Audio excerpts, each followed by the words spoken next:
One of the many things that you can do with the Windows 11 is creating a QR code for a specific site that you can download as well. So in this video, here are the easy-to-follow steps to create a QR code on your Windows 11 without using a third-party application. Now you can create your QR code by going to the site you want to create for, right-click on the screen, and then click the option Create QR Code for this page.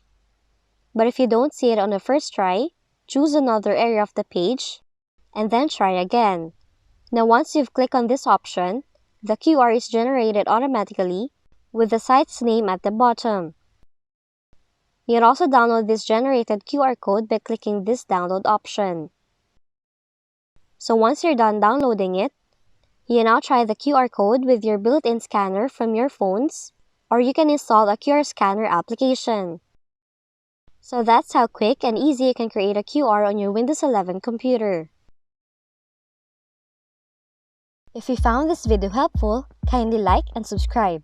You may also click and turn on the notification bell so you can be notified from whenever we release new videos.